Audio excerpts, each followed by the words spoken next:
Okay, hello everyone. Thank you for joining us tonight for our 2024 Great Salt Lake Legislative Update and Virtual Lobby Training. My name is Chandler Rosenberg. I'm the Deputy Director with the Great Basin Water Network. Joined here tonight by Matt from the Utah Rivers Council, Jake Dreyfus from Grow the Flow, and Tom Moyer from the Citizens Climate Lobby. Just a little bit of background on the Great Basin Water Network. Our organization has been around for over 30 years. We got started when Las Vegas was trying to pipe water from rural northeastern Nevada to feed growing Las Vegas sprawl. That was a 30-year fight that we ultimately won in 2020, and since then have been engaged in protecting water throughout the Great Basin, and have recently turned our focus to Great Salt Lake. So we are really excited to be working with the other groups in the space, many of whom are here tonight. And let's get into it. So we are going to kick things off with Tom from the Citizens Climate Lobby, who's going to walk us through some lobbying 101 and best practices. And then Matt Berry from the Rivers Council will give us an update into some of the bills we've seen for Great Salt Lake so far this session. Jake is then going to zoom out a little bit for us and talk about the themes that we're seeing. And then I'm going to say a couple of things on what comes next for the lake and for the movement for Great Salt Lake after the session. We'll run through a quick tutorial of the Utah legislative session or the legislative website, and then we will have an opportunity for you to write to your representatives. So with that, I will turn it over to Tom. All right, thanks. Welcome everybody. I'm Tom Moyer, State Coordinator with Citizens Climate Lobby. We are, for people who haven't heard of us, we're nonpartisan grassroots, international organization. We have, I'm going to start sharing. Okay, do you all see my slides? Okay, we have 4 chapters in Utah, and we have chapters in almost all congressional districts in the United States. So our 4 in Utah are Salt Lake City, Wasatch Back, Logan, and St. George. We have at various times had chapters at BYU and Weber State. We don't right now. Student chapters tend to come and go. But we work on bringing Republicans and Democrats together on climate solutions. So we're explicitly in the bipartisan space, and as an organization, we are nonpartisan. Bipartisan means having representation from both parties. Nonpartisan means we don't have a party. I have been doing this about 10 years.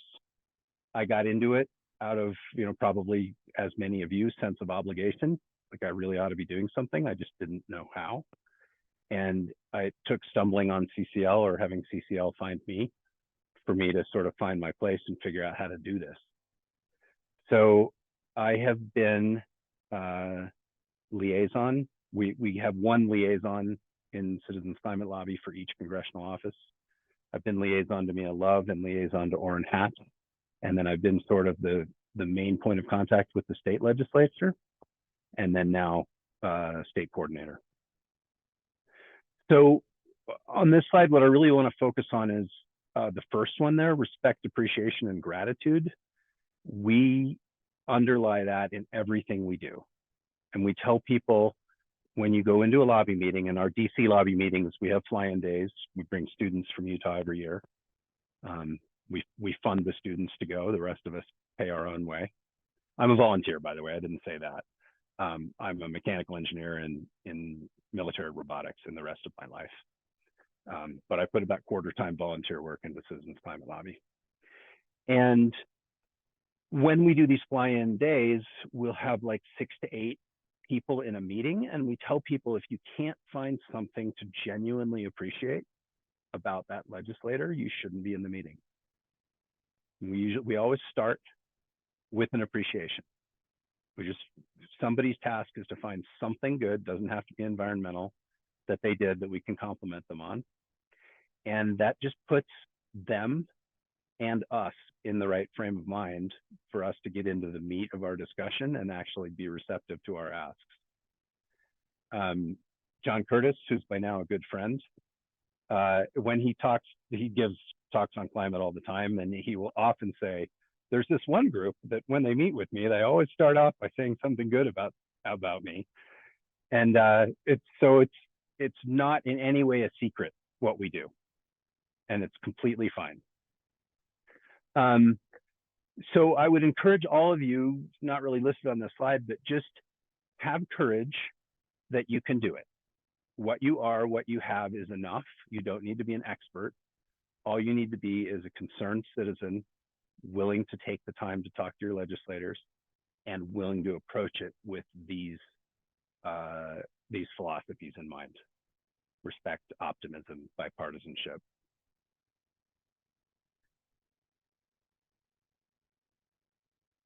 So this is Mia Love, who is, my first real relationship with a member of Congress.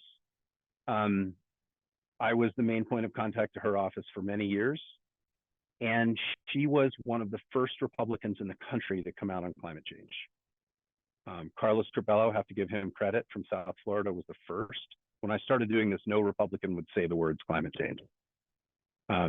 Carlos Curbelo founded the Bipartisan Climate Solutions Caucus with a requirement that Republicans and Democrats join in pairs. So the numbers would always be even. Mia Love was Republican number 8 to join. And this is a quote she gave to a newspaper, totally unbeknownst to me until I saw it in print, that CCL comes in and they say, this is a problem we have and we're wondering if you can help us solve it, instead of you're the problem. I could have mentioned before, CCL does not endorse candidates. We don't work for anybody's reelection. So anybody who's not already on board on climate knows that we're there for them as long as they're in office, right? We'll work with whoever is there. Along these lines, we had a recent meeting with a new staffer in one of the congressional offices who was just getting up to speed, and he asked us, could we meet with him once a month to brief him on these topics? That is the position you really want to be in, where you are viewed by the office as a trusted resource, right? Not as an antagonist. So this is us. Top couple are us hiking with John Curtis. Bottom left is us in the Park City 4th of July parade. Bottom right is a field trip we did to Intermountain Electronics in Price, Utah. One of the things we work on is transition assistance for coal communities. So people like that, just like Mia Love, had never been approached by an environmentalist from the perspective of, we want to partner with you. People in Price are not used to environmentalists coming down there and saying, how can we help you? Right? We want the best for you. We want a diverse, strong economy. So I was asked to talk about our approach and about some successes.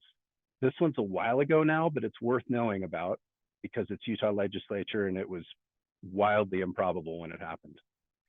So in 2010, the Utah legislature passed a resolution that said basically climate change is a hoax and we shouldn't do anything about it.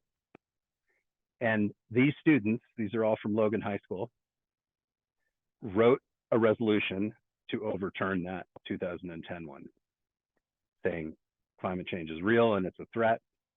And that is Governor Herbert signing it. The version he signed is not the original one they wrote, because that's how the legislative process works.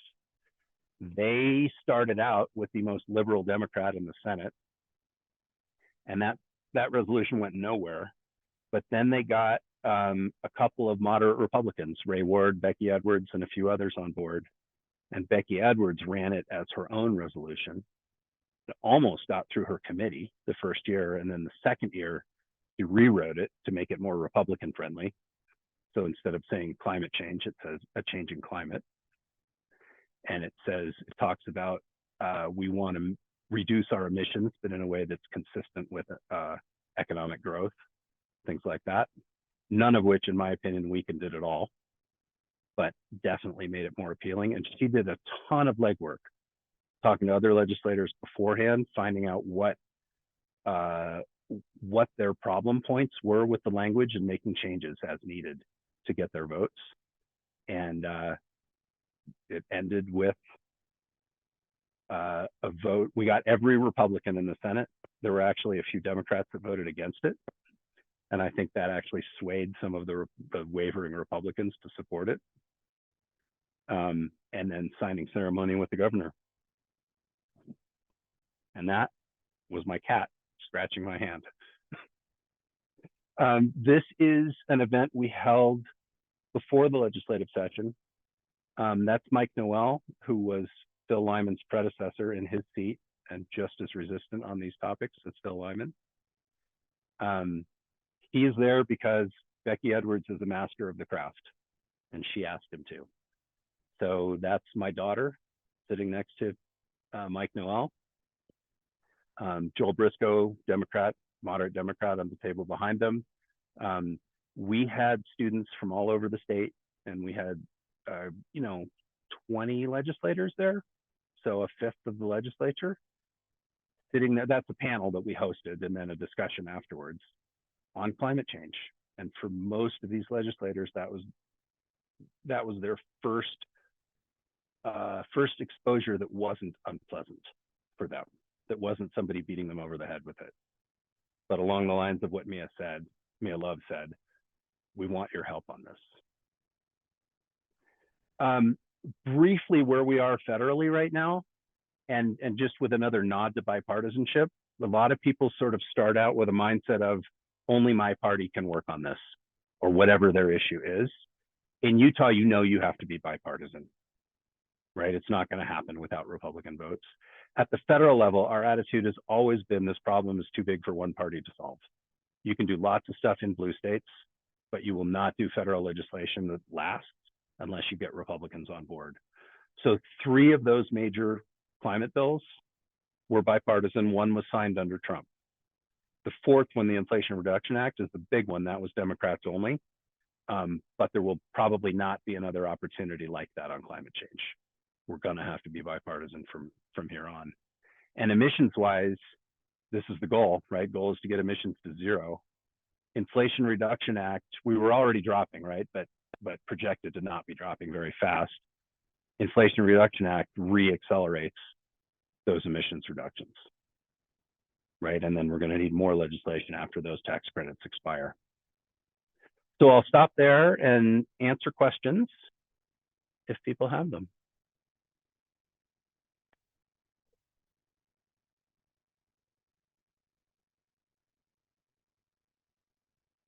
We had a couple of questions come in beforehand, Tom, that I think would be good. And one is, I know you've worked federally and at the state level. Do you have any insights maybe on what might be similar, what might be different? I know you made a nod to the importance of bipartisanship, which is of course critical for Utah, but I'm wondering if there's anything that you want to highlight, any differences or similarities in the two. Yeah, the one really big difference is state legislators don't have staff. They're really, really accessible as a rule. Not all of them, but as a rule, they're really accessible. If you want to, outside of the session, right? They're really busy right now. But outside of the session, if you want to, invite your state legislator over for dinner, you can do that. I've had mine over. When you call them, you're calling their cell phone, right? You're not calling an office. There's no answering machine. There's no staffer. They have an intern during the session, but that's it. When you call the federal offices in DC, even the House, they'll have a staff of 5 or 6 in the DC office, and then more in the district office. So, and the demands on the legislator's time are much, much higher. So you're not going to get to talk to the legislator, the federal legislator themselves, until you already have a decent relationship with the staffers and they trust you, right? And they think you're worth their boss's time. Right. Whereas in Utah, you may be lucky, during the interim to go out and, have lunch with your legislator or whatever it is. Right. And when you call, they will typically pick up. And it's their cell phone you're calling. Yeah. I can't believe how much time they give to constituents. So we had another question. Somebody is wondering if they can't make it up to the Capitol to lobby, what are their other options? What are the best things they can do to advocate for certain legislation or contact their representatives? And I just saw we had a hand raise. We've got a Q&A function if you want to drop your questions in there or into the chat, and we will take them that way. Thank you. Perfectly reasonable. I mean, lobbying in person is great. It's great to talk to people face to face. You will probably only get a few minutes of the legislators' time. You'll call them out of whatever they're in right then, and they'll come out and talk to you for a few minutes, but then they're going to have to get back to it. That's not, being there in person is not a requirement. There's no harm in sending them a text, sending them an email, or giving them a phone call, but they may not answer during the session. But be brief, be polite, get to the point, and say that you're a constituent, right? Tell them they asked in the first sentence, tell them that you're a constituent, and give them your contact information at the end. Yeah, I think that's an important point to highlight is legislators are much more responsive to their own constituents. So, during the session, especially when we're advocating for something like Great Salt Lake, I think, we're contacting anyone that may be relevant on a certain committee, but I think you can have the most impact when it is your own representative. So we had another question about how to be persuasive but not angry. Any tips there? Yes, be persuasive but not angry. Yeah, exactly. Step one is don't be angry. So we like to say no one will believe you about anything. You can't persuade anyone of anything unless they trust you. So if you're yelling at them, you might as well not bother. So, be nice, be reasonable, know your stuff, listen as much as you talk.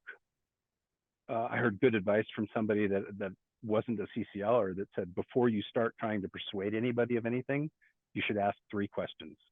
Right? But that's assuming a longer conversation, right? If you only have a couple of minutes, but think about, like, you shouldn't be talking 100% of the time. It should be a conversation. Yeah, there's a quote, I don't know who said it, but change moves at the speed of trust. I think that's really relevant here, and especially with the Utah legislature and an issue like Great Salt Lake. We're over here wanting these progressive policies. Our legislators may be on the other side of the spectrum, and so before we can, get them to hear our ideas, we've got to build that relationship and build that trust. So exactly. The other thing I would encourage you to do is not think of it as a one-shot deal. Right. Yeah. Right. This is an ongoing conversation. You may not get their vote on this bill this year, but you will have had a pleasant conversation with them. And then the next time you go to them with something, they'll be like, oh yeah, that guy, I didn't vote his way, but that guy was reasonable. I'll listen to him. Totally. Awesome. Well, thank you, Tom. If anyone has additional questions, feel free to drop them either in the chat or in the Q&A feature below on your Zoom bar. And we can answer those throughout. But now we will move to Matt Berry, who's going to give us an update on the Great Salt Lake legislation that we have seen or perhaps not seen so far this session. So Matt, take us away. And before you do, Matt, I should tell everybody, I have to go to another meeting, but I'm going to stay on the call as long as I can, but I may not be on camera. Awesome. Thank you so much, Tom, for joining us. Really appreciate you and all the work that you're doing. Thank you. All right, y'all. Tom, thanks so much for getting this whole thing going. It was really great to kick off this discussion of, bills moving forth in, the legislature about the Great Salt Lake and how we can kind of frame how we discuss these bills that we're, about to talk about with our legislators. So thanks for starting us off strong. I'm going to go ahead and share my screen here. Awesome. So I'm here to talk a little bit of the nitty gritty of the bills and some codes here. So I'll do my best to be brief with everything, because I told my panelists right before this, as we were starting, I have a tendency to ramble, and before long it'll be 15 minutes and I'll be discussing, lines 1846 of some bill that's got 5,000 lines of code. So I will do my best to be brief. That way we can have a good overview of some of the bills that are moving forth, or as Chandler said, not moving forth here in the legislature, to set up Jake, where he's going to kind of wrap us up with how the themes are that we're seeing with these bills that we're listing here. So starting off with a bill that Representative Doug Owens has been working on for a few years now. He tried to bring this forth last year and was unsuccessful. So again, just kind of like Tom was saying, he was undeterred and was willing to have conversations in the interim and to move forth again. And what this bill is, it limits the amount of turf that can be installed in newly constructed or renovated facilities that are owned by schools, cities, towns, counties, local, and special service districts to not more than 20% of the total landscape area. If the property is in an area that has a restriction lower than 20%, then the property must follow that restriction. All this, is to really help with, our individual efforts to reduce our water usage here in the Great Salt Lake Basin to, do our best to get a lot more of that water to the lake itself. It also prohibits turf in park strips, parking lots, roundabouts, and other what we call like non-functional areas. Think of a non-functional area as the only time it ever gets walked on is when you're mowing it. So areas that are more active, like playing fields, parks, etc., aren't non-functional areas, and this turf restriction wouldn't apply to those kind of areas. This bill has made it almost all the way through. It's really close, but it is currently being held, and on any of these bills here, you can see their status by going to the right here, see the sponsors. So Doug Owens and then Republican Ron Winterton here. You can scroll down a bit here and it gives you the last location of where it was moving forth here in the legislature. So it was circled, which means on its second reading, which means that it was pretty much put on a pause. That pause might be permanent, that pause might be temporary, but essentially it's, the House or the Senate is telling the sponsor to kind of go back to the drawing board or add an amendment or anything like that. And so it's on the third reading calendar. So hopefully this bill can keep going and move forth. But this does a good job in starting to reduce some of our water usage on the individual level, and at the governmental level for things like our water usage in municipal areas, and we can get that water to the Great Salt Lake. So almost there, hopeful that we can keep pushing it forth. One bill that we really do like here, which is House Bill 448. This is State Water Program Reporting Requirements. This is by Ray Ward. So to put a little bit of this in context, the state of Utah has put a lot of money towards agricultural optimization. And what that does is it helps farmers upgrade their equipment and their irrigation so that they can better use their water. Again, it's a very, very bare bones. Again, I'll talk 15 minutes just about ag optimization. But what came out in the fall was an audit from the Office of Legislator General here. So like the folks that look at how effective our laws are that we're putting in place, the auditors essentially. And the auditors came out in the fall last year and pretty much said that the state's doing a pretty bad job of accounting for our saved water from all these optimization efforts. So what this bill does is it requires the Department of Water Resources to give an annual report to the legislature that contains information regarding how much water was saved through various optimization efforts, whether that's directly agricultural water optimization, secondary metering, water banking, etc., and then where that saved water went. So this is actually a really good bill. If we have a good idea of where our saved water is going, we can better allocate that and get that to the Great Salt Lake. So this bill plugs a gap that was identified by the auditors, and we're hopeful to see this bill moving forth. It passed committee, I think yesterday. It was on Wednesday. So this is a pretty good bill. So on the same lines of, oops, one sec, get my Zoom bar there. Better accounting of our water. This bill, House Bill 472 by Representative Brian King, water revisions. This bill addresses the need for a statewide water database within Utah. So it directs the Division of Water Resources to study this creation. If we can have a good idea of how much water we're using, where it's going across the state. That can really identify areas that we can maximize these optimization efforts, and then get that water to the Great Salt Lake, especially here in the Great Salt Lake Basin. So this is a good bill that we're hopeful to see continue to move forth. It was passed favorably out of committee earlier this week. Another bill, directly related, like other ones have kind of been a little periphery or just water saving or water accounting, but directly related to the Great Salt Lake here is Senate Bill 196. Senator Nate Bluen has moved this one. It passed out of committee earlier this week, and it directs the Great Salt Lake Commissioner to create a plan of, quote, best practices for wet water years. So last year, obviously, we're all aware of how wet our 2023 was and how great that winter was. And it directs the Great Salt Lake Commissioner to just create a plan of how we can best capture all of that really good water from last year. That's something that we were maybe lacking last year, and it gives the Great Salt Lake Commissioner just more powers to be able to figure out what we can do on good water years. So those are the good bills. We're going to go into the next one, which is, we'll call it the mixed bag. So some good, some not so good. And that's why, kind of middle of the road here. This one is a big one you might have been reading about in the in the newspaper regarding mineral extraction on the Great Salt Lake and their water usage. So this bill does a lot. It creates a new chapter that is all about forestry, fire, and state lands powers to govern mineral extraction and the Great Salt Lake, especially when the Great Salt Lake is at low levels.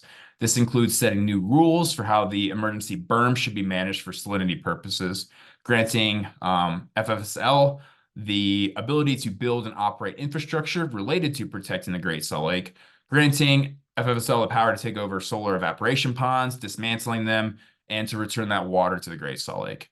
It also creates a new chapter in Utah code that allows the state engineer to govern water diversions on the Great Salt Lake itself. It directs the state engineer to create a distribution management plan for water use on the Great Salt Lake. So specifically in terms of the extractors that operate on the Great Salt Lake, and then grants the state engineer the power to curtail water diversions on the Great Salt Lake itself.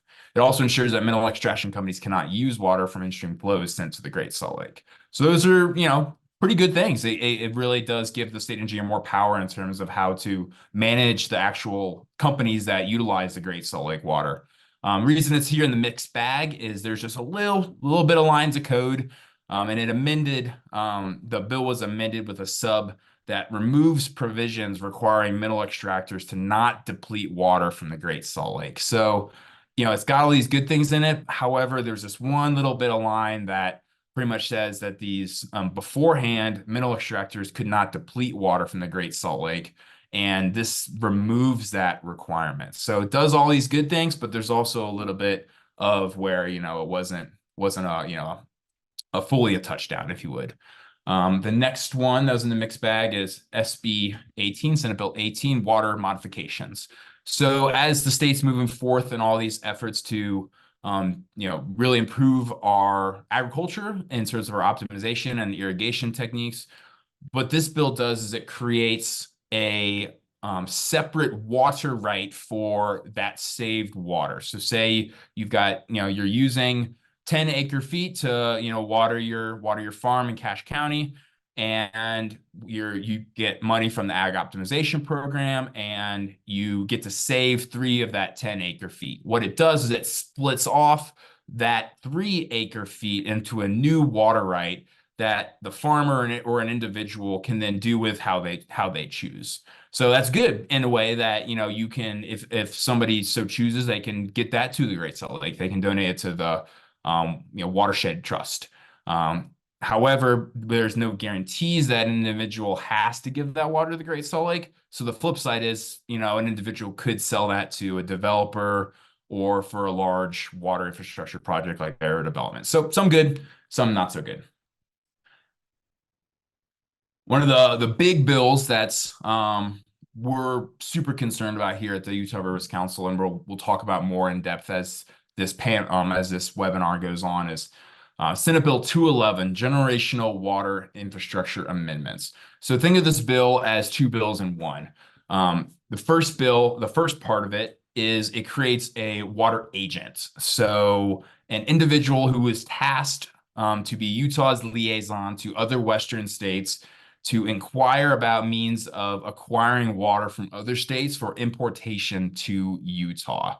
Now, this is problematic in a few ways. One, if California or Colorado came here to Utah and was like, hey, we want to take your water, I'm pretty confident our state legislature would, tell that individual to kick rocks. And so, there's not necessarily enough water in the West for these sort of importation and augmentation projects, especially as the rest of the West is making large efforts to conserve water, while Utah is lagging pretty far behind. This individual is also exempt from GRAMA as well as the Utah Procurement Act. So there's some transparency issues with the water agent. And then the other big part of this bill, we'll say part B of this bill, is it creates this Water District Water Development Council, which is this a new council that can make recommendations to our state's leaders, the Senate President, House Speaker of the House, Governor, about any project that they recommend. And they can, some of these projects aren't necessarily very popular or in the best interest of Utah's water future, such as the Lake Powell Pipeline, or specifically the Great Salt Lake Bear River Development. Bear River Development is this monstrous $4 to $5 billion in 2015 project to dam and divert the Bear River upstream of the Great Salt Lake. The Bear River is the principal inflow to the Great Salt Lake, and this development project has the ability to lower Great Salt Lake levels by a couple more feet, which is, as we know, would be very, very devastating to the Great Salt Lake. And this council can make these decisions and make recommendations on these projects entirely in the dark. They are exempt from the Utah Open and Public Meetings Act as well as GRAMA. So therefore, we as the public don't know when they're meeting. We don't know what they're talking about with agendas. We don't have any meeting notes afterwards. It's entirely shrouded behind closed doors and what this council might recommend. And so that's really problematic. If these large scale water development projects, the public should have a lot of input on these, especially if it pertains to a project like Bear Development that could really heavily impact the Great Salt Lake. And finally, again, I'm doing my best not to ramble here, but we'll wrap it up with the last not so positive bill here, which is House Bill 519 by Representative Casey Snyder. There's a ton in this bill, and I do not have the time to digest 3,000 lines of code here, but really there's 6 lines of code here. Thanks for laughing, Jake. Appreciate that. There are 6 lines of code here that are really problematic. And what those lines do, it's lines 1846 to 1852, and it removes the current requirement for any water infrastructure projects to have a cost to benefit ratio that is in the best interest of the state. So if there's 2 projects, one is really expensive and one's really large, before, if this bill passes, it's currently hasn't yet made it to committee yet. Currently, the bill has to be looked at from a cost to benefit ratio. So therefore, if a project is really expensive and is not in the best interest, then they have to prefer a project that is cheaper or in better interest for Utahns. And these 6 lines of code remove that requirement. So we see Senate Bill 211 and House Bill 519 as walking very much in tandem. They were both dropped last Thursday at about 5 or 6 p.m. right before the Super Bowl weekend. And now this District Water Development Council can make these large recommendations for projects. And this bill also then removes the cost to benefit ratio for these projects. So we view this as the state very much pushing forth on projects like Bear River Development and Lake Powell Pipeline. So that wraps up our rundown of some good, some not so good, and some bad bills. And I'm going to stop talking and pass it over to Jake to try and wrap this up in a bow. And what does this really mean? So thank you. Yeah, Matt, do you think you could speak to, just for our participants' context, kind of how the lack of public opinion or public comment opportunity for 211 is different than some of these other councils that are established, and what Mhm. those opportunities to engage in the decision-making process typically looks like, and why that's concerning for 211. Sure. So currently, I know not very many people do it, but you can by all means hop on a Board of Water Resources meeting and they take public comment, and they're there and they'll take your opinion and they'll put in the public record. And you can be a part of the decision-making process. And especially at the local and municipal levels, city councils and those kind of levels, they are very receptive to individuals and the public coming in. They're your neighbors and they really care about hearing your opinion. And so the real problematic part of this new council is that they don't have to let us know when they're meeting. They don't have to let us know what they're talking about. They don't have to let us know about what projects they might or might not be moving forth on. And there's a lot of people out there in the public that are a heck of a lot smarter than me, even the water sphere and science and air quality. And these individuals deserve to have the opportunity to speak on some of these bills that may or may not be discussed. And that's where our concerns really much lie. The public should be more a part of this process, and it shouldn't be behind closed doors. Thank you. We will let Jake go ahead and run us through the themes, and then we will take questions. Thank you to those who have dropped them in the Q&A. I see a couple there. So yeah, Jake, take us away, and then some Q&A. Awesome.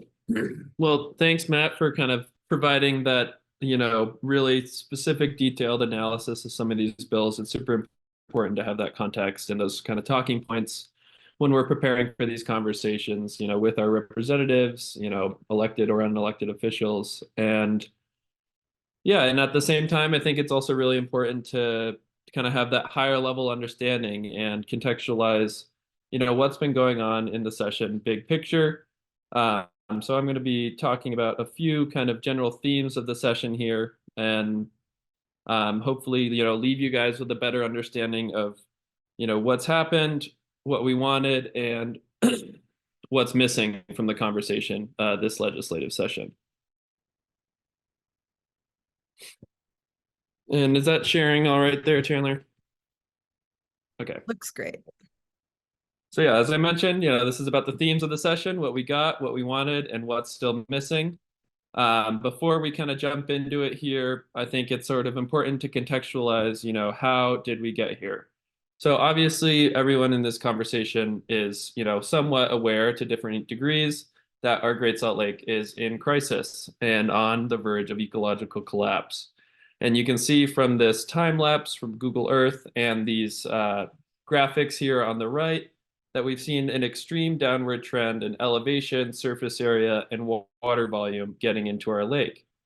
So pretty much we can attribute that to upstream diversion and changes in the climate, but particularly upstream diversion from irrigated agriculture, which takes up 70 to 80% of the water in the Great Salt Lake Basin. And then those other sectors that make up that additional 20 to 30% is the mineral extraction industry, around 10% of our water use, and municipal and industrial uses.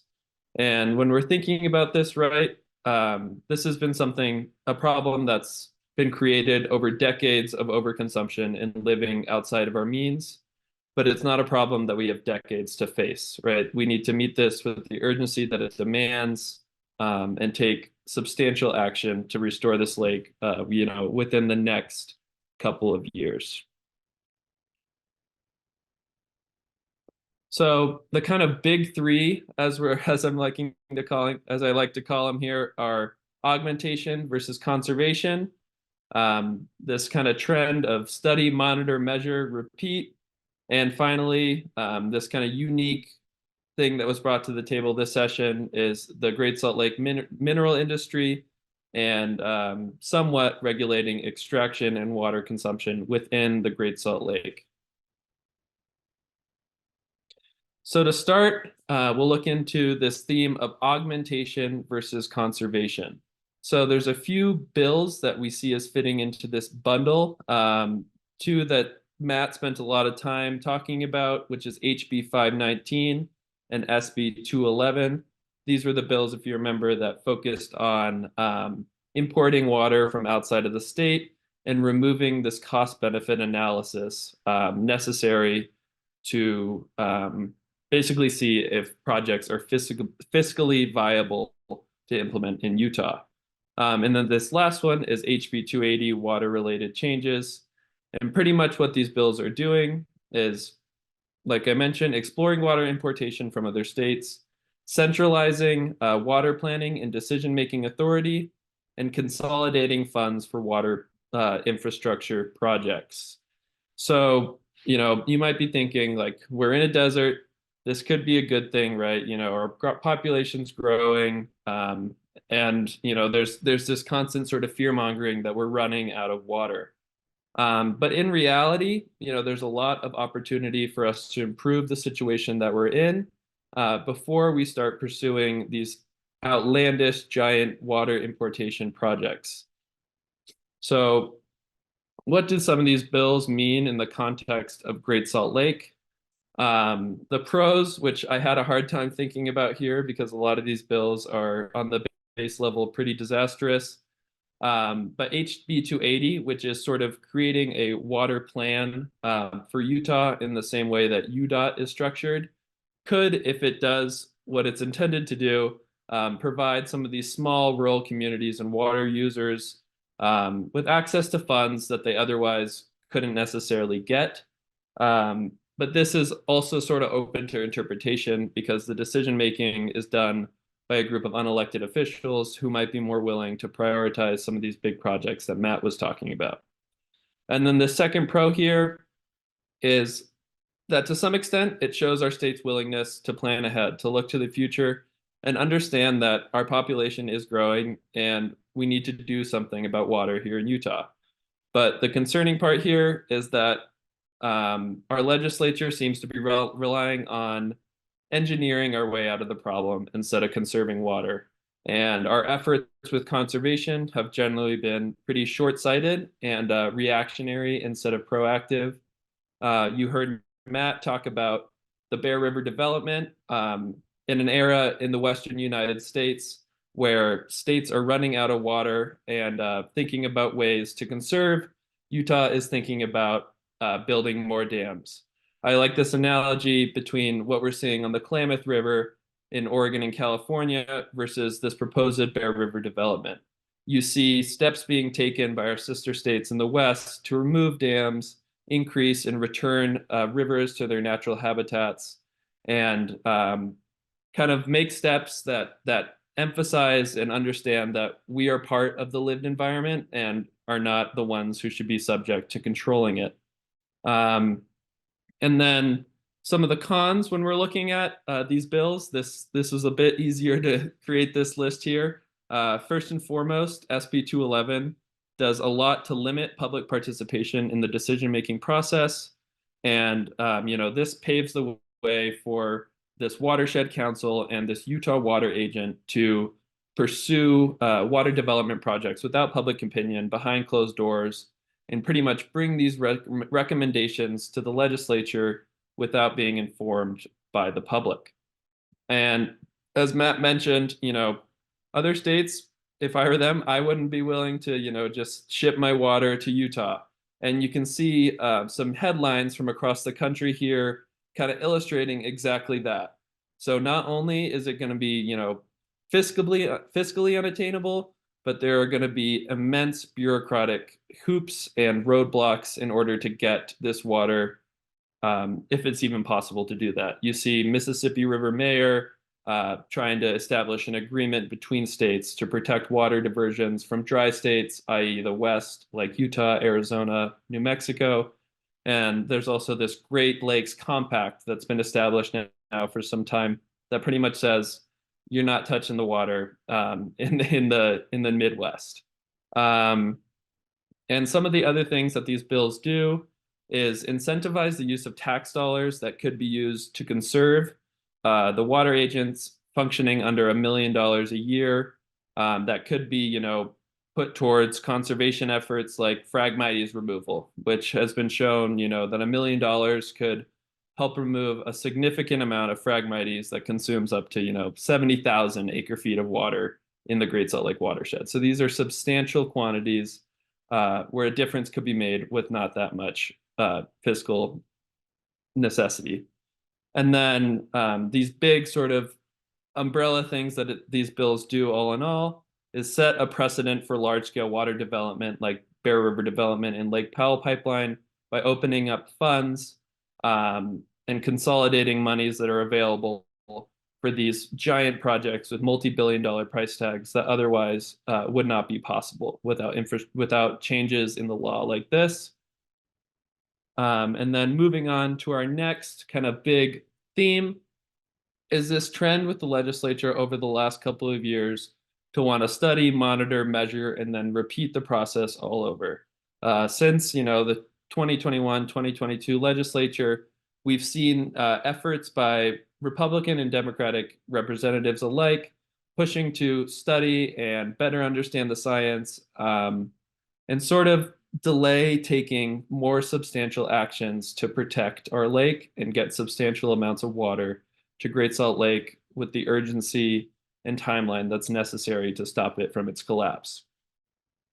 I will say, however, this is kind of like our highlight of the session. Some of the best bills that we've seen this year kind of fall within this bundle. You'll see on the list there, you have SB 196, which is Great Salt Lake amendments that's trying to take advantage of wet years, HB 11, water efficient landscaping, and then SB 18 and HB 448. SB 18, I will note, is a little different. As Matt mentioned, this changes the law so that water saved from agricultural optimization can be considered its own water right and then move further downstream and hopefully to the Great Salt Lake. But it's not necessarily, as it stands, guaranteed that that will happen. So this kind of goes into this idea of we're planning ahead, only sort of, right? We're studying, we have the best science, but these kind of longer term initiatives that set in stone how we're going to save our lake are pretty much non-existent. So once again, what does this mean in the context of Great Salt Lake? So honing into Senator Bluen's bill here, which is planning for wet water years. I like to contextualize this with our snow water equivalent maps from the state of Utah. So on the left with the orange and the red and the bad, that is from January 7th. So only a little bit over a month ago. And then on the right, you see the one from this morning. So you can see these two atmospheric rivers that we've had over the last couple of weeks have completely flipped the script on our outlook for water this year. And that pretty much just emphasizes the need to have a plan to conserve the abundant water that we have in wet years, right? And if we don't have that plan, we're going to be left scrambling and trying to react to the snow that we're getting instead of being ready to use it and shepherd as much to the lake as possible.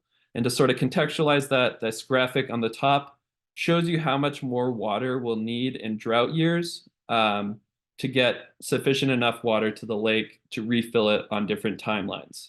So you can see in some situations, drought versus contemporary inflows doubles and even triples the amount of water that we'll need in certain years. So by making sure we're using wet years efficiently and maximizing the amount of water, we can kind of make less changes in those drought years and allow agricultural users, municipal users to function and consume with less stress or less risk of taking cuts to their water rights. And then another important question that's being answered with these bills is how much water is actually being saved. So that is, it's not going to get more water to the lake, but it's going to help us understand how much further we have to go. And that's a really important step in knowing what actual triggers and levers need to be pulled and what sort of the rate of urgency or the rate of recovery is needed to address these problems. And then on the cons here, as it stands, there's no guarantee that Save Water makes it to Great Salt Lake. So as Matt kind of mentioned, it's really important that these agricultural users aren't just using these ag optimization grants, improving their land, and then selling the saved water right to another user downstream. So an important next step for this legislation, SB 18, would be to guarantee a proportion of the water right goes to Great Salt Lake. And I like to think about it, if taxpayer dollars are subsidizing the cost of these agricultural improvements, the public should see some of that benefit as well. And the Great Salt Lake is a public resource. And then some of the kind of bigger picture cons is that none of these bills do enough to adequately address agricultural consumption. This is around 3/4 of the water use in the Great Salt Lake Basin, and everything that has been done right now involves voluntary participation by these individuals, who I have no doubt will come to the table if those fiscal incentives, are beneficial and adequately addressed. But there also needs to be some levers that we can pull in times of extreme scarcity and emergency measures to take for Great Salt Lake. And kind of on that note, the market right now is very limited. Transactions are pretty much can't be done on a permanent basis. They must be leased, meaning that these ag users can kind of take their water rights back, or kind of pick and choose when they want to donate water or lease water, and that creates issues of not having consistent sources or not really understanding how much or where the water is going to come from in a given year. And then finally, the legislature really likes to purport that Great Salt Lake is a nonpartisan issue. But if we go back to HB 11, which is really low-hanging fruit and demonstrates that our state is leading by example and wants to decrease our municipal water use, this bill has been circled and pretty much brought to a hard stop in the Senate. And it's not a surprise or coincidence that it's run by a Democratic leader on the Great Salt Lake. So we really want to keep kind of pushing our Republican legislators to make the right decision and hold themselves accountable to this idea that Great Salt Lake is nonpartisan and stands to affect or benefit everyone regardless of what your background is. And then finally, we have this third theme, which is bringing the Great Salt Lake mineral industry to the table. So this trend kind of started last session with HB 513, which had some concerning elements, but also did some good things for the lake and builds upon that previous legislation to do a few specific things. Most notably, it's regulating mineral industry's water consumption by implementing a distribution management plan, which basically allows the state engineer to decide how much water these mineral extraction companies are allocated, and then also a royalties and severance tax, which will go back into the conservation of the lake. Notably, this bill adds provisions for the start of lithium extraction on the Great Salt Lake. And this, I think, in and of itself has some pros and potential cons, which we'll talk about here in a second. And then it also creates guidelines to implement the most sustainable technologies. So it doesn't allow one mineral extraction company to use a super water consumptive tech if another one exists that is more sustainable. And this bill, I think, has probably caused a stir amongst the legislature and businesses more than any other piece of legislation this session. You can see some of these headlines here. Big bill on the Great Salt Lake advances after a tense hearing in the Utah legislature. Chandler was sitting in on this meeting and had lots of tea to spill afterwards. And pretty much, there was a lot of butting heads between individuals like Compass Minerals and the Speaker of the House, Mike Schultz, kind of going back and forth and saying, you don't want to do, Mike Schultz accusing them of not coming to the table, and Compass Minerals, accusing the legislature of pretty much thwarting their ability to turn a profit. So what does this bill and this general theme mean in the context of Great Salt Lake? The pros, as I mentioned before, is it promotes non-consumptive extraction. So this is a good way to incentivize industry to think about ways that they can be more sustainable, consume less water, and then pretty much once that technology exists, mandate that the other industries implement the tech as well. More generally, it regulates water use within the Great Salt Lake, and it's a start in the right direction. And I have start in italics because of the cons. Most notably, I think, is that it strengthens the state's ability to alter Great Salt Lake hydrology by further diking and berming the lake. And this poses a lot of dangerous consequences with dust emissions and just overall shrinking the size of Great Salt Lake, pretty much under the premise that if we make it smaller, it needs less water. And then more generally, if we look at that graph on the right there, this is a small piece of the water pie. It's 7 to 10% is mineral extraction. 7%, 10% of water consumption is from mineral extraction. And, as I mentioned 2 slides ago, there wasn't much done to address that 3/4 slice of the pie, which is agriculture and irrigation depletion. And then lastly, Matt brought to my attention that the substitute of this bill removed language that set extraction limits. And this would have been a huge win because it would have set up the industry pretty much in a way that made extraction renewable in that sense and allowed the lake economy to sort of flourish in this sector in perpetuity.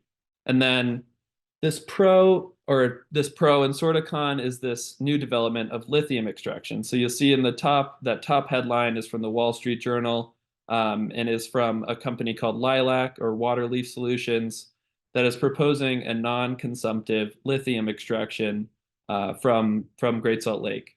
And pretty much now, this technology is just being implemented in its first stage on the Salton Sea.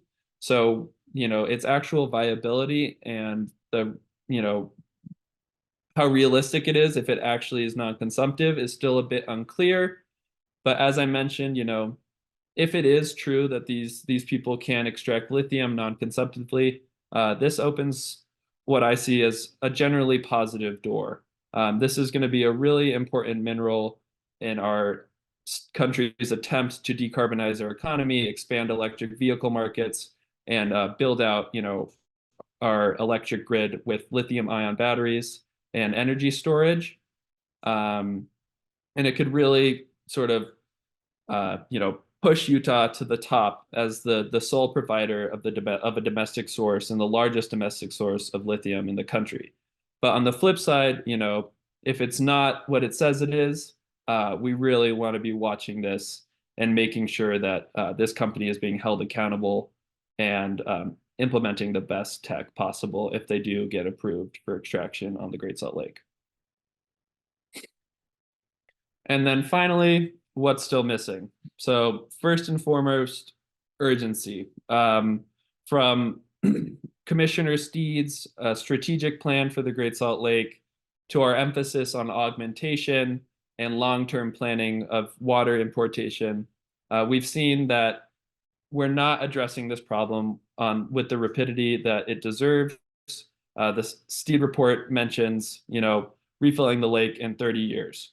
But, if we don't take extremely actionable measures in the next 2 to 3 years, we're going to be and even the next year, we're going to be right back where we were in 2022 with the lake hitting record lows. And then, as I've mentioned throughout this presentation, we need to bring agriculture to the table in a more substantive way. So this involves addressing save water specifically for the Great Salt Lake, implementing best technologies at scale, expanding water markets that make it more beneficial for buyers and sellers to engage and acquire water rights for the lake. And finally, leaning into federal funding for ag optimization, metering, and fallowing in partnership with our agriculture communities and federal organizations like the USDA or NRCS. And then next, we have outdoor municipal consumption. We have taken some semi-significant steps in this area, but we're still missing really important economic triggers, such as tiered water pricing, which will pretty much make water cheap for necessity, like drinking, heating, heating needs, showering, things like that. But once you start using your water to water your unnecessary lawn, your prices are going to hike up, as they should. And then a next step would also be, turf limitations in line with HB 11, but for all existing state-owned properties, and increased incentives for residential users to, as we like to say, flip their strip or get rid of unnecessary turf. And then the next kind of big thing that's missing is something we've been advocating for a couple of years now, which is a minimum lake level elevation or a maximum salinity level triggers, which pretty much would mandate certain amounts of water get sent all the way to Great Salt Lake to prevent some of these disastrous consequences, like toxic dust storms, like ecological collapse, like endangered species listings, Clean Air Act violations, all these extremely serious things, which consequences far outweigh the benefits of doing nothing. And kind of in that light, we have this larger Great Salt Lake rights of nature movement, and recognizing the lake's inherent right, to exist and provide ecosystem services to the millions of residents in Salt Lake Valley. And then finally, there's still some voices that are not that haven't been brought to the table. And first and foremost, that includes Indigenous participation on Great Salt Lake advisory councils. So from things like the Great Salt Lake Advisory Council to watershed councils, Indigenous representation needs to be part of this conversation. And then next, just the general recognition of Great Salt Lake's unequal impact on marginalized communities, from Latino communities on the west side, to, even some of our agricultural users who, are struggling to turn a profit, living just above the poverty line and doing everything they can just to make ends meet.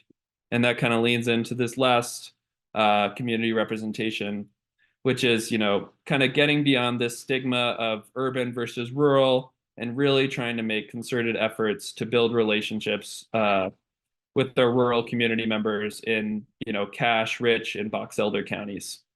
And so pretty much to summarize, we're all fine. At least that's what the legislature in some ways wants to think. But, contextualizing what's happened with this session versus some of these looming widespread consequences of not taking immediate action, we realize that there's a lot more work to do. And, participating in conversations like these, coming to lobby, writing your legislators, or just having conversations with people in your community, those are all ways that we keep the ball rolling and we keep momentum moving forward. So thank you all for being here today and listening to me talk to you.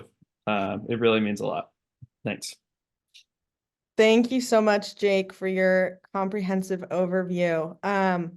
Looks like we had a few questions in the chat that we've been answering throughout, but if anyone has additional questions, feel free to drop them in there.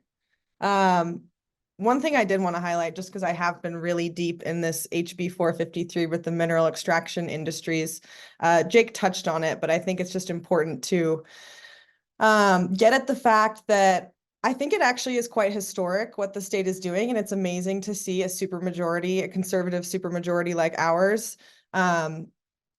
imposing these regulations on the mineral industry. So that's great. They're not as strong as we want, but they're, it's a start. At the same time, we can't let that distract us. And this idea that, mineral companies' consumption of water at Great Salt Lake is marginal compared to agriculture and the other things. So we really need to continue to hammer the message that we need to get water to the lake. These regulations are great, but they are not water to the lake. So with that, I am just going to wrap us up with a few thoughts about what is next. Can you all see my slides here? Okay, cool. Let me just get the notes up here. Okay, if anyone was at our Great Salt Lake organizing training in the fall, I shared some disclaimers for the legislative session. The first one was that we were going to be disappointed. And so not to do, like an I told you so, but I do think it's healthy to go in with this mindset and this understanding that this is a long game. This will be my third legislative session. When we first started, I thought, we were going to go up and raise hell about Great Salt Lake, and they were going to do everything they needed to do in one session.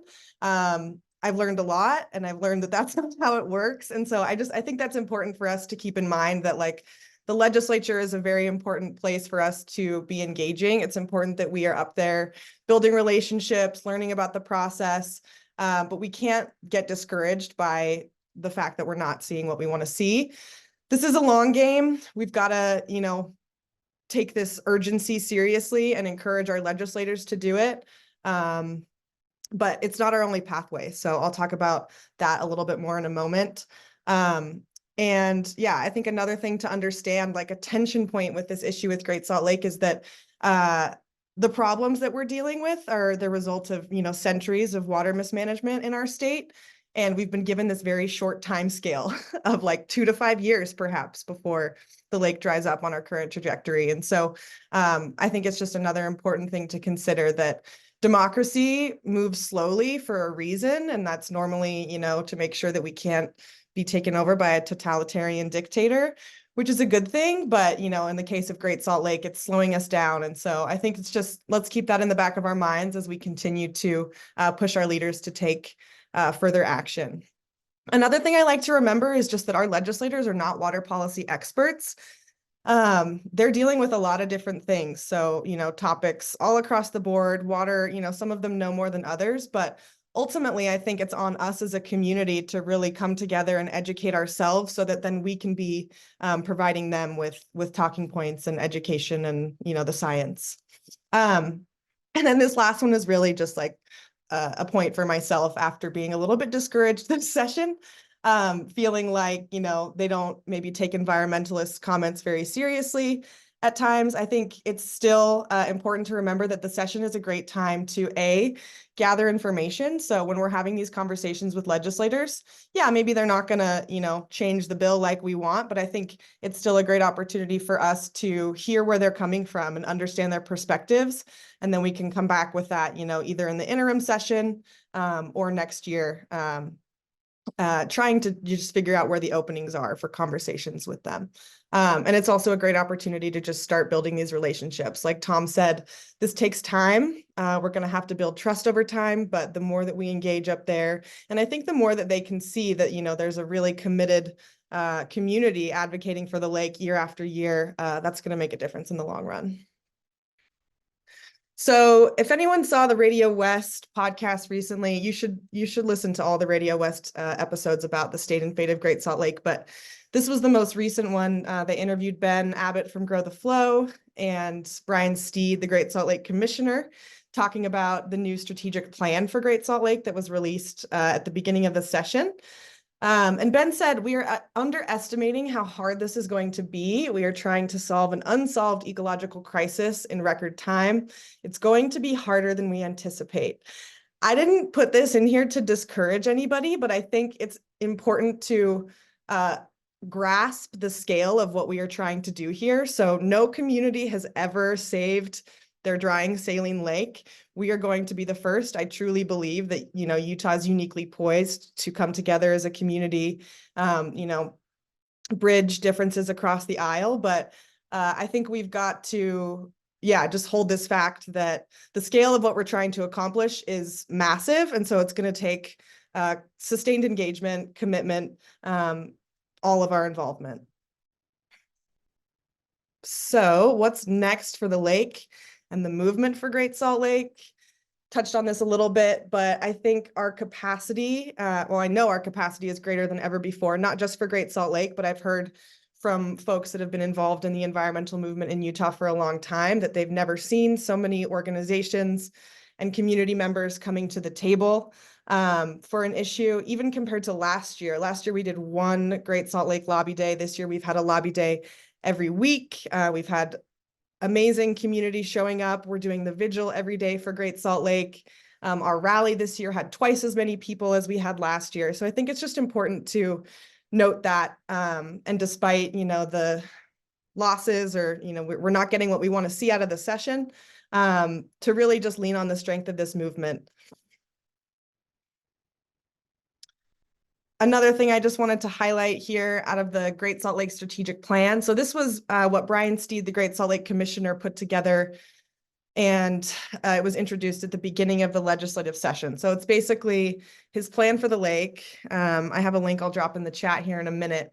But he outlines possible solutions, identifying 3 timescales: the short term, which is the next 12 months, the medium term, which is 1 to 6 years, and then the long term, 6 to 30 years.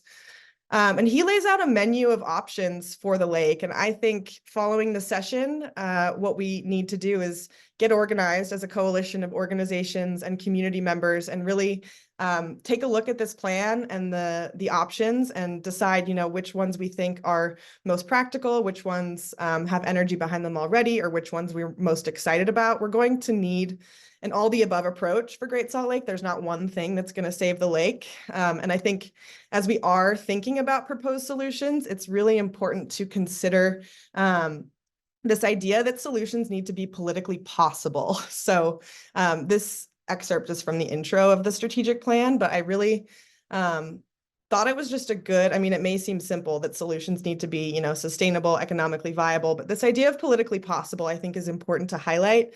Because, we're over here as the advocates and the environmentalists with these brilliant ideas of how to conserve water and save the lake.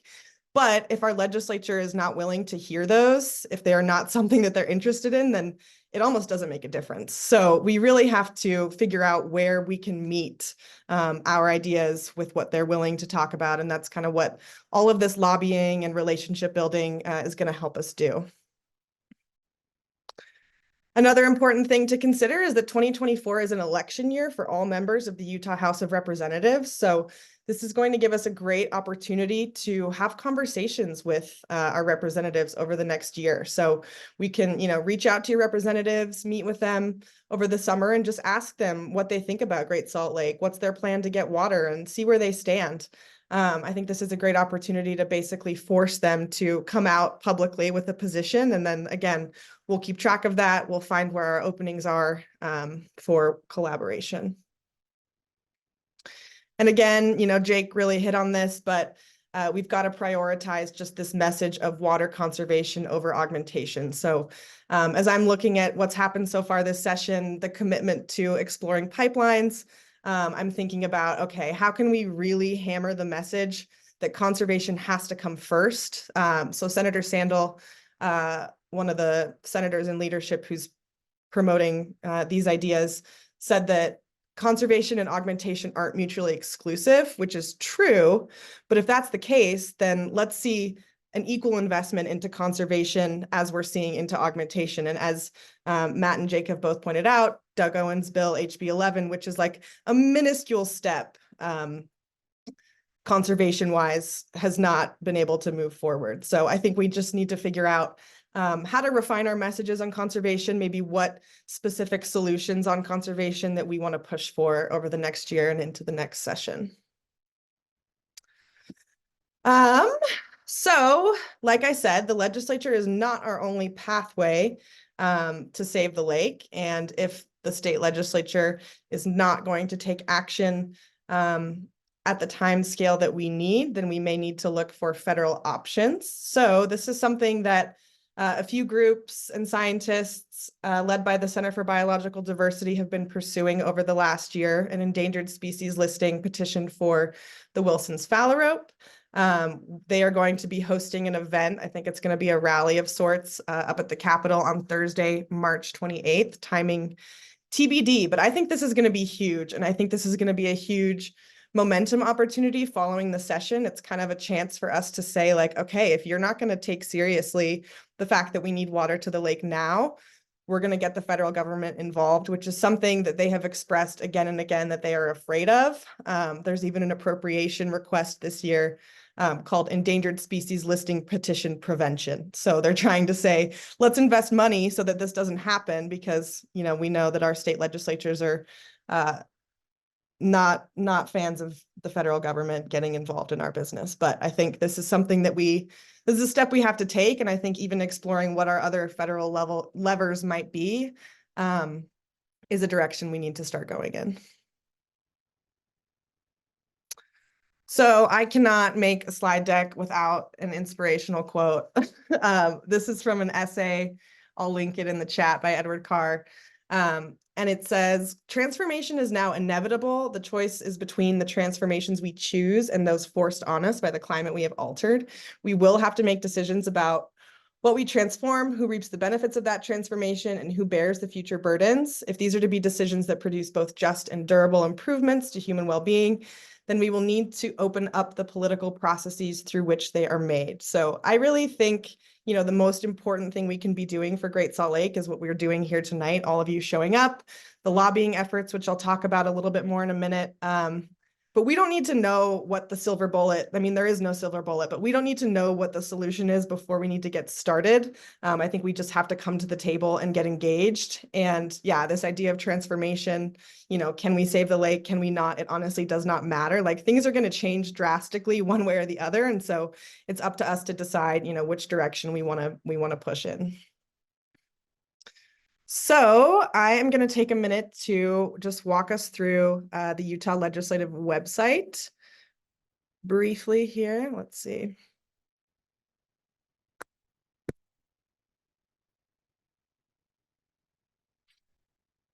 Maybe the greatest thing to come out of the Utah legislature. I'm actually a huge fan of the website. So maybe some of you have been on here, maybe you haven't, but I'm just going to walk you through quickly a few ways that you can engage throughout the legislative session, track bills, things like that. So first and foremost is this calendar. So all throughout the legislative session, they've got a calendar of the meetings that are going on. So you can see all of the committees that are meeting. And if you click on a specific committee, you'll get to see the agenda for the day. So this is tomorrow's Natural Resources, Agriculture, and Environment Committee in the House, which is where almost all water-related, Great Salt Lake-related bills are discussed, is either in the House or Senate Natural Resources Committee. So you can scroll through here and see their past meetings. You can watch recordings. You can see the bills that were discussed. You can see the committee members over here. So really, really great feature. And if you want to attend a meeting virtually, you can. If you want to attend in person, you can see right here, it says, you know, time and room number, there's a map. But if you want to attend virtually as the meeting's starting, so tomorrow at 8 a.m., there will be an option here to participate live in the virtual meeting. So sometimes there's two options: participate in the meeting or just watch the audio video. If you want to make a comment, you have to participate virtually in the meeting. So over here, you can see the committee members. So if you know that a bill that you're watching is going to be up in one of these committees, you can look over and see who the committee members are. You can click on their names and you'll be taken to their contact info where you can reach out to them. If you're interested in, you know, say Speaker Mike Schultz is introducing a bill and you're trying to say, hey, you know, what might I be able to say that could spark his interest, or how can I play to the things that he's interested in? So I think two things I like to look at is their sponsored legislation. So what other bills is he running? Speakers don't tend to run a ton of legislation, so you may see in other legislators more, but you can see the bills here. You can, you know, click the box if you want to track, which I'll get into in a second. But if you go down here, you can see the financial reports and the conflict of interest, which I think is really interesting. So all of our legislators have to report on the donations that they receive and the businesses that they're involved in. So if you pull up Mike Schultz's most recent conflict of interest, you'll see a list of entities here. You know, mostly they've got to list them by name, and then they've got to list them by industry, basically. So we can see, you know, as is common with most of our legislators, a lot of property development, agriculture. This one's actually a really interesting example. We saw, so part of what we do at the Water Network is track water rights filings, and there was a filing for groundwater right near Great Salt Lake from the Keller Cattle Corporation, and Leah Larson at the Salt Lake Tribune, looking at this list, was able to find out that this is a company that the Speaker of the House, Mike Schultz, is involved in. So kind of a fun, like sneaky way to, you know, do some research on our leadership. Okay, back to this one here. So yeah, you can go through, you know, learn more about the legislators, learn more about how it all works. The only other thing I want to highlight here is just the bills. So if you're curious to see, you know, what bills are being introduced throughout the session, that they will all be listed here. At the beginning of the session, you know, they start with HB1. So these are the House bills, the bills out of the Senate are SB, and then they're just numbered as they are introduced. So in the beginning of the session, we're here in the lower numbers. You can click and just kind of scroll through. This is what I think most of us will do, is like scroll through here, and anything that says water or looks like it might apply to Great Salt Lake, you know, you can click it and learn more about it. And then each week, you know, I kind of go down and I'm like, okay, what are the numbers that weren't here last week? Let me scroll through and see what's new and see what I may need to start tracking. So in terms of tracking bills, that's the last thing I'll touch on here. Let's just go here to HB11. Yeah, Matt highlighted this a little bit, but you can go here to the bill, read the bill language. They'll do like a summary up top and then get into the nitty-gritty down here. Something I think that is important to highlight is everything that is underlined. So they list like the state codes that their bill relates to. So anything underlined is them introducing new language. So as you go through, you know, a lot of this is new, doesn't currently exist in statute. Sometimes you'll see language that is not underlined, like here. This is something that already exists in statute that's, you know, being added to here. But if you're trying to analyze a bill and you're like, you know, what's changing, what already existed, I think that's a good thing to keep in mind, so you don't, you know, try to challenge something that already exists in statute that's like not actually a part of the bill. And then when it comes to bill substitutes, so you can see here, this is the first substitute of HB 11. So Doug introduced the bill, changes were made. This is his second version of it, essentially. And if you're curious, like let's say you read the whole bill through, you have a good understanding of HB 11, he introduces the first substitute and you want to know, okay, what changed? If you go over here to related documents, they'll have a comparison, which is really helpful. And then highlighted in red are all of the provisions that have been changed in the substitute. So I'm not going to go through there, but that is how you do it. And then last thing is just tracking. So as you're selecting bills and adding them to your tracker, once you create an account, you can go over and just see them all listed here in one spot in order of, you know, when they were introduced. These that don't have numbers yet are still being drafted. You know, they may be introduced later in the session. They may never be introduced if they either just didn't get drafted in time or certain things weren't worked out. But you can see under each bill the location. This over here is a really helpful tool, bills on agenda. So if you're like, okay, I'm tracking all these bills, what's coming up in committee that I may need to comment on, or just, you know, I want to see the discussion, you can go over here and they'll tell you when they're up. So agendas are posted 24 hours before the meetings. And so sometimes it is kind of a quick thing. You'll be in the afternoon and then you're like, oh, okay, this bill I'm tracking is up tomorrow. So that's how that goes.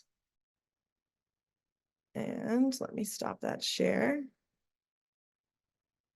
and switch back over to my slides.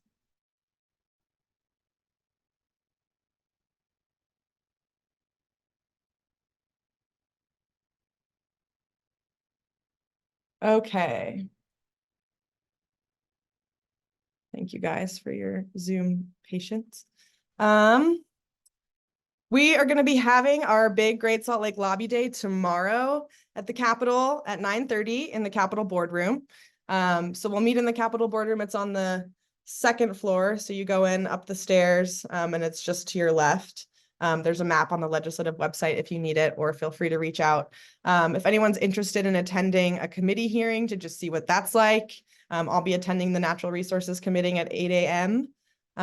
Would love to have you. And I will drop a link in the chat to register if you're interested in joining us for Lobby Day. But basically, we will kick things off. Jake's going to run through, what we're watching this week, what our most relevant talking points are, and then we'll break you into groups either by representative or whether it's your own representative or representatives that we've identified we want to talk to about Great Salt Lake. And then we will go out and call the legislators off the floor and talk to them. So we would love to have you. No experience necessary. It's going to be a fun time. And then last thing, thank you guys for your patience. If you can't make it to Lobby Day, but you're interested in writing to your reps, we've got a toolkit here for you that I will drop in the chat. So this is for SB 211, the bill that Matt outlined, that introduces the water agent. And let me just share my screen and walk through it for you. But it introduces the water agent and the development council. Sorry, guys, I have like 3 screens, 2 monitors. Get it together, Chandler. Come on. I know, I feel like I get worse at Zoom as it goes. Okay, so I have some resources up top if you're curious to hear, how the bill is being talked about in the news. Like Matt said, this bill could pave the way for infrastructure projects that would be devastating for Great Salt Lake, like the Bear River development. Link here if you want to learn more about what that is. Link here if you want to read the bill. To be honest, I put more language in here than is probably necessary. I think writing to your representatives, less is more typically, but I wanted to just be sure that we had a comprehensive overview of what the bill does and different talking points you can use. So as you go through, you can see that summary, feel free to copy and paste any of this, change it, pull from this list of concerns. We've got the status of the bill. So this bill has passed the Senate and was introduced in the House yesterday. Because it's Senate President Adams that has introduced it, it will likely move through very quickly. So we're watching it very closely. We'll let you know, but it'll likely be up in committee in the coming days, early next week. If you want to comment on the bill, public comment is welcome for 2 to 3 minutes. If you want to see the discussion on the bill from the previous committee hearing, link there to check that out. But yeah, we would love for you to write to your representatives or members of the House Natural Resources Committee. You can find their contacts here, or there's a link to find your representatives if you are not sure who those are. And then, yeah, just a sample letter down here, an example of something you could say, but again, shorter is better. Feel free to copy and paste, take what works for you. And then there's just some general talking points if you want to get into it about, the need to prioritize conservation over augmentation. So with that, I will stop my share and just open it up if anyone has any questions before we wrap it up.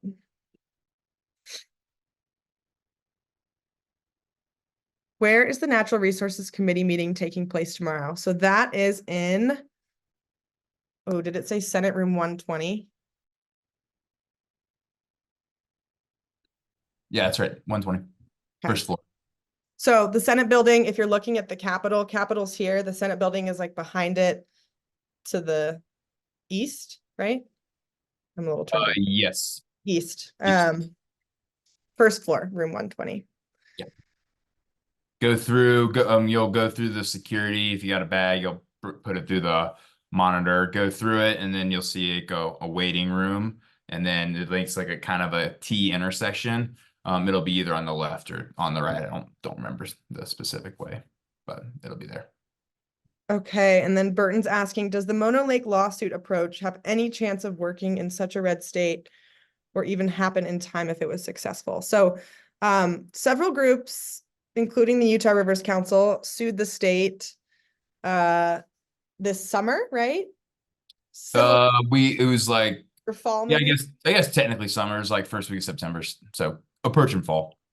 Yeah, so they've sued the state, basically. I don't know if you want to speak to it more, Matt.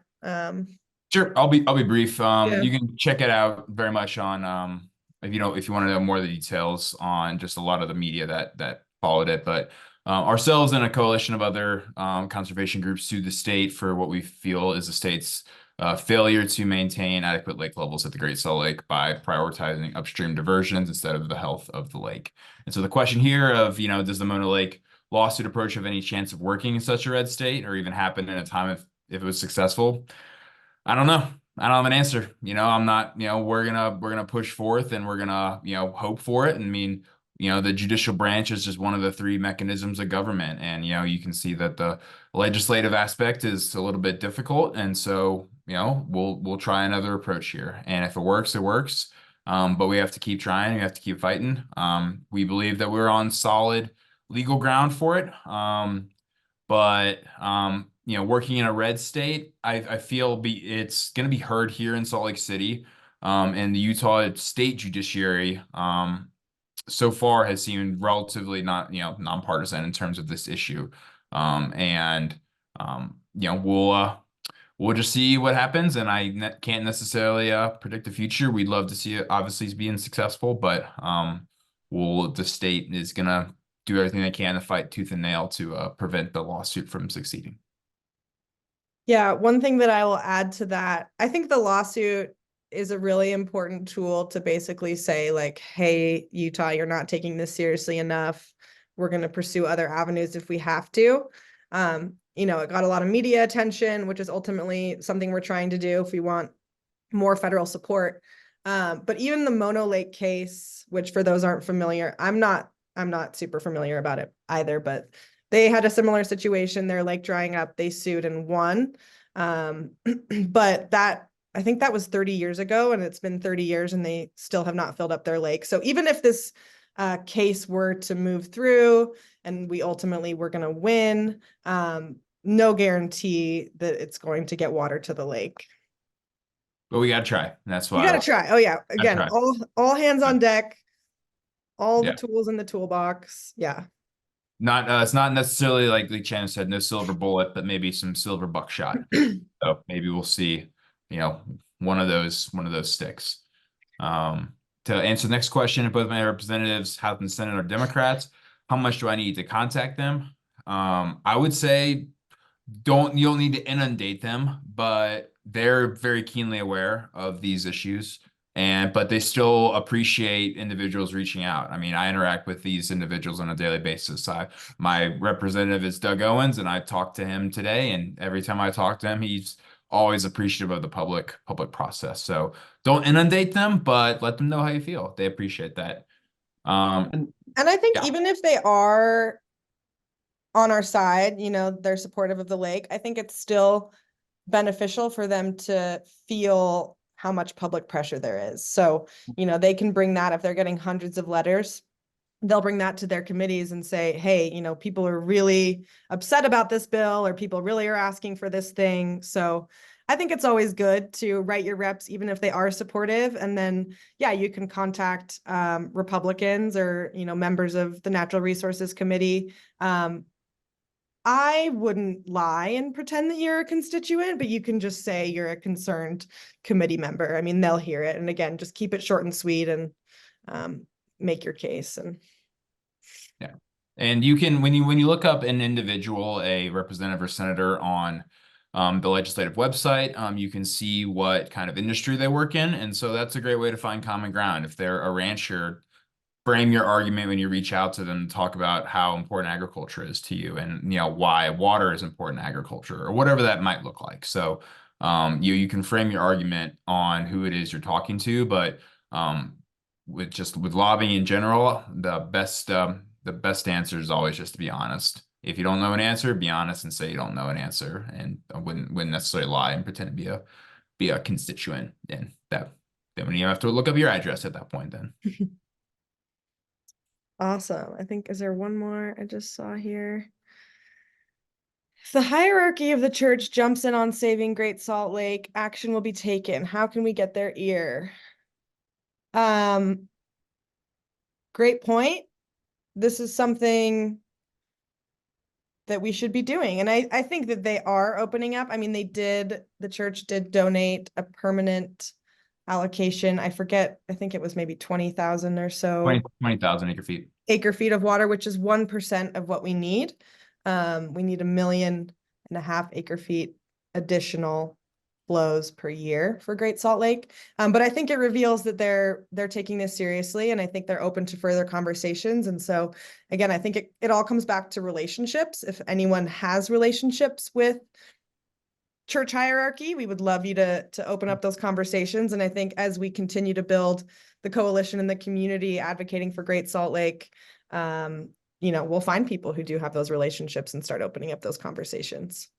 No, and our director, Grow the Flow, Ben Abbott, is LDS and a professor at BYU, and he does have some of these relationships with church leadership that he works alongside and is advocating for them to do more, and really trying to figure out unique ways and comprehensive ways that we can bring them to the table, from a business or financial perspective, but also integrating those consequences into these ideas and pillars of faith that are so strong in our state. Awesome. Well, with that, thank you all so much for joining us. I'll drop my email in the chat. Matt and Jake can do the same. Feel free to reach out to us if you have any additional questions. We would love to see you at Lobby Day tomorrow if you can make it. And if not, yeah, please write to your representatives, ask them what they're doing for Great Salt Lake. If you don't, so one thing I forgot to mention is writing to your representatives can happen all year long. It doesn't have to be just during the session. And sometimes it's even more effective when the session's over because they have more time. They may be more willing to hear you out. So you can write to your legislators all year long and say, hey, you don't have to talk about anything specific, but you can just say, what's your plan to get water to the lake? What solutions are you hearing? And just develop this relationship with them, have an ongoing dialogue. They want to hear from you, So thank you guys so much. Have a great rest of your night. I'll leave one thing with y'all before you go, a famous quote that gets me going when it seems pretty dark. Brock Evans, famous environmentalist, endless pressure, endlessly applied. That's what we're here for. Thanks for coming, guys. It's a long game. Thanks, y'all. Thanks, everyone.